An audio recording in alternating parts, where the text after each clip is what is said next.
Teman-teman, inilah yang akan terjadi pada tubuh ketika kita sedang dalam keadaan dibius total. Yang pertama nih, otak tertidur lelap. Sebelum operasi, setelah pemberian obat bius, dokter biasanya meminta pasien untuk menghitung mundur. Nah, saat terbangun, kamu seperti melakukan perjalanan waktu, merasa seperti baru saja tidur beberapa saat yang lalu. Beberapa orang bahkan melaporkan seperti bermimpi sesudahnya. Yang kedua, ada kemungkinan setelah dibius kamu tidak benar-benar tertidur.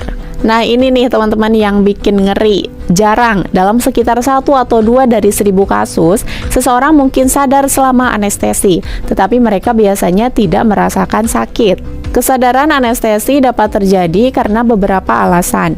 Ada beberapa prosedur, baik karena urgensi atau kondisi pasien yang tidak stabil, yang menjamin penggunaan dosis obat yang lebih rendah, yang dapat menempatkan pasien pada risiko kesadaran yang lebih tinggi. Prosedur berisiko tinggi ini mungkin termasuk trauma, operasi jantung, dan persalinan sesar darurat. Selanjutnya ketiga, kalau informasi berat badan tidak tepat nih, tekanan darah bisa turun.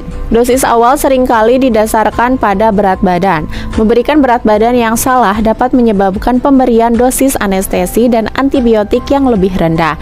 Di sisi lain, memberikan angka berat badan yang lebih tinggi dapat menyebabkan dosis anestesi yang lebih tinggi dari yang dibutuhkan, yang dapat menurunkan tekanan darah secara berbahaya.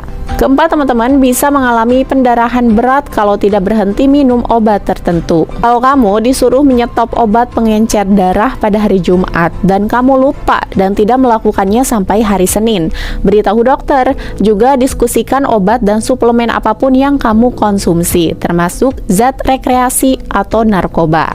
Kelima, jantung akan bekerja lebih baik tanpa tembakau. Kalau teman-teman merokok, pertimbangkan untuk menghentikannya sebelum operasi. Waktu ideal untuk berhenti adalah 3-4 minggu sebelum jadwal operasi.